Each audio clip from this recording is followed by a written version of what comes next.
Hello and welcome to Game Design Season 1, Episode 3. This episode we're going to be talking about creating an animatic for your game. Um,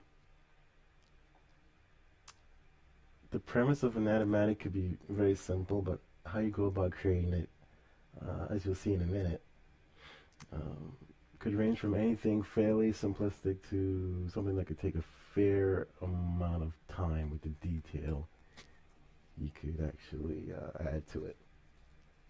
But we're going to try to hit somewhere in the middle. I think that should be fine with what we're trying to accomplish here. What an animatic is that it's pretty much the layout of your scene. And it essentially portrays what's going to unfold with still images. Creating those still images is what we're covering here, and we're going to do so by using DAZ Studio 4.0 Pro. So for an example here, I have a animatic from a past project I worked on. And to set this up, quite simply, is there's a guy here, there's a guy down here, he's going to flip to this guy down here, and that's it. So as you can see, this is a still image here, followed by another still image here of him at the apex of his flip down, him flipping down and landing on the character. And that's pretty much it. This is a cutscene here, and you're going to find that animatics are pretty much used to install storylines, and it's very cinematic, as you can see. The camera effects are, very dramatic here and screwed. How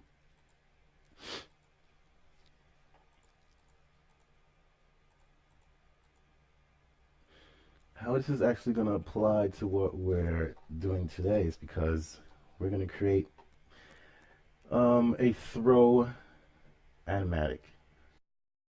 We talked about having multiple different animations, and today we're going to create a throw animation, and we're going to use the premise of animatics because it's going to be a cinematic throw. So working out of DAZ Studio 4.0 Pro, as you'll see here, I'm going to create a new scene, and I'm just going to simply add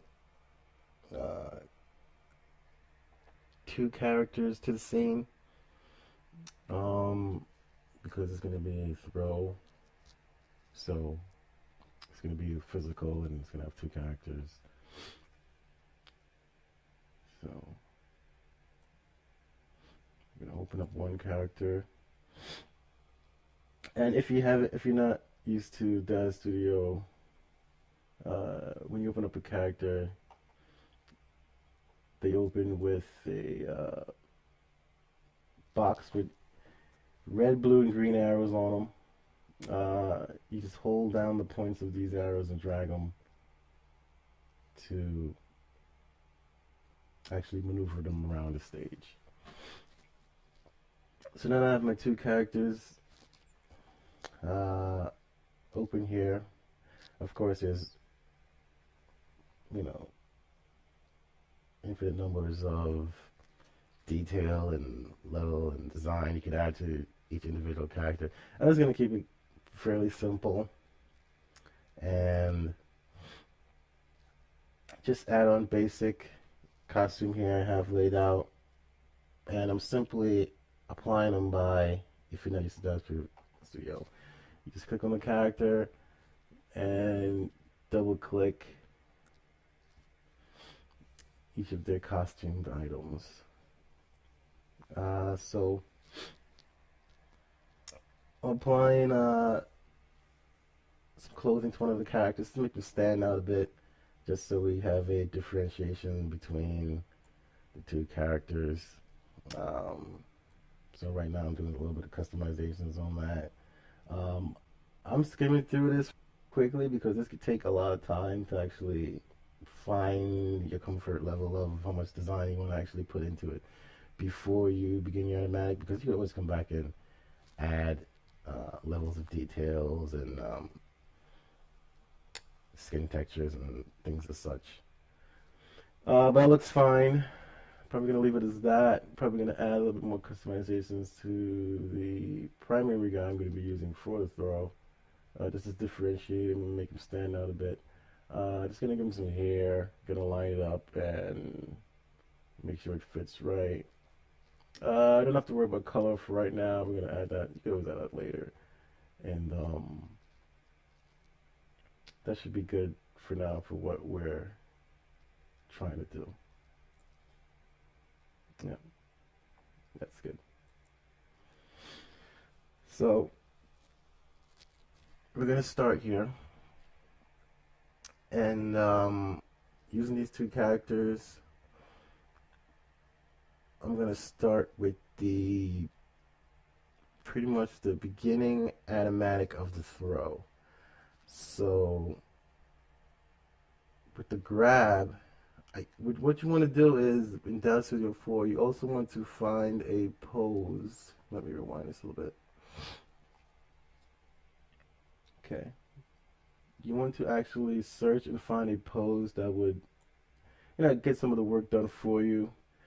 Find one that's close, close to the kind of effect you're trying to have, so you don't have to, of course, start from scratch and create your pose from the very, very beginning. There are a lot of great customizable poses they have there. I would suggest starting with one of those poses and then modifying it to suit your needs here. And it saves time. Okay, so I chose that pose here, and I'm beginning to work it out, feel around, and see how it's going to fit. I was thinking, I wanted to make the throw a really physical throw, so I was going to go by, grabbing them by the neck. You can see me here, I'm placing them a little bit more together, posing them out. I'm skimming through this, guys, but I will also have an unedited version up, so you can essentially go right along with me and create your poses and things as such, because just going over some of the customizations you have here. Once a character is clicked, you go to parameters, as you see I have open right now, and you can adjust the tilt and the turn and the twisting of your characters.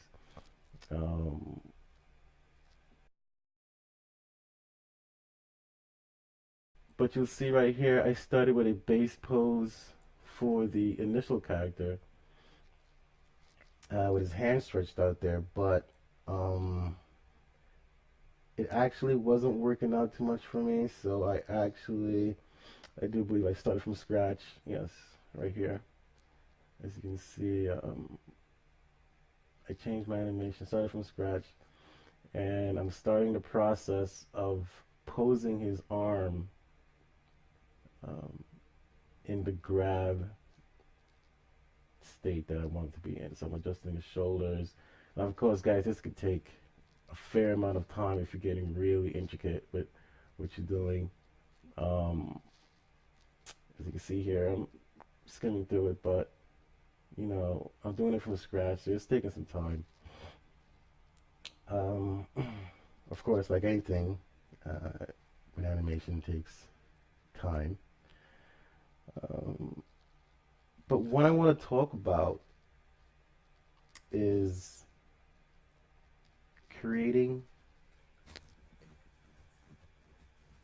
making an object a parent or a child to another object. I know that's difficult. Some would say an advanced topic, conversation. But when you're dealing with grabs and throws and things as such, you're gonna have to be coming across it eventually. If your character is going to be interacting with anything on the screen, or anything in the stage per se, you're going to come across somewhere along the lines, you're going to have to make a parent of a child. So you might as well learn now and move forward with that. So real quickly here, I want to make his head a child to the main character's left arm. So you would just simply double click on his head. And you're going to be doing this because a child to a parent will always follow that object. Sounds a little confusing, but with these models, we're dealing with bone structures. So when you're changing the parent, their models are actually indicated by each bone they have on their body. So basically what we're going to be doing is making the second character's skull or head per se be apparent to the first character's left hand bone. So you're going to find the first character's left hand bone, and you're going to attach his head to his hand bone. So really what will come out of that is every time you move your character's left hand, his entire head will move as well, and it will be moving along with his body.